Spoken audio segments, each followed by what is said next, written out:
ઉત્તરાયણ પર્વને ગણતરીના જ દિવસો બાકી રહ્યા છે ત્યારે સુરતમાં પોલીસ દ્વારા માર્કેટની અંદર સરપ્રાઇઝ ચેકિંગ હાથ ધરવામાં આવી રહ્યું છે।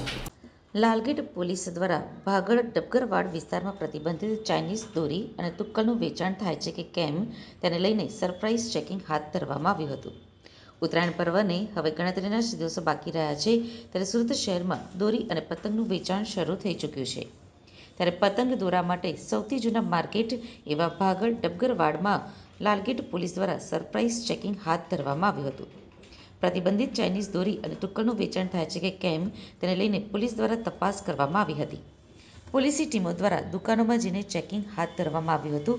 પ્રતિબંધિત ચાઇનીઝ દોરી અને તુક્કલના વેચાણને લઈને પોલીસ દ્વારા વેપારીઓને સૂચના આપવામાં આવી હતી।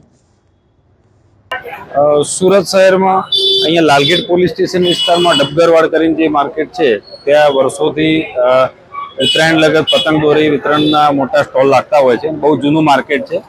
લાલગેટ પોલીસ દ્વારા આજે અહીંયા ચાઇનીઝ દોરી અને ચાઇનીઝ તુક્કલના ગેરકાયદેસર જે વિતરણ છે અહીંયા કોઈ વેપારીઓ કરે નહીં તે સારું આજે સરપ્રાઇઝ ચેકિંગ હાથ ધરેલું છે। ત્યારે અહીંયા આશરે 40 થી 50 પતંગના સ્ટોલ લાગેલા છે અને આ સૌથી જૂનું માર્કેટ હોવાથી હજુ પણ નવા સ્ટોલ અહીંયા થશે અને કોઈ પણ વેપારી આ પ્રતિબંધિત જે દોરી અને તુક્કલ છે વિતરણ ના કરે તે સારું આજે આ ચેકિંગ હાથ ધરવામાં આવેલું હતું। અત્યારે જે ઉત્તરાયણના 15 થી 100 દિવસ બાકી છે તો એડવાન્સમાં ચેકિંગની કામગીરી એટલા માટે કરવામાં આવી કોઈ તહેવાર પહેલા વિતરણ ના કરી દે અથવા તો આવા પ્રકારના કોઈ ગેરકાયદેસર સ્ટોક કરેલા હોય તો એ શોધી અને કાયદેસરની કાર્યવાહી કરી શકે। બીજું અત્યારથી ચેકિંગ કરવાથી ઉત્તરાયણના નજીકના દિવસોમાં વેપારીઓ આ પ્રકારની પ્રતિબંધિત દોરીનું વિતરણ ના કરે અને જાગૃતિ ફેલાય એ માટેની કામગીરી કરવામાં આવેલી છે।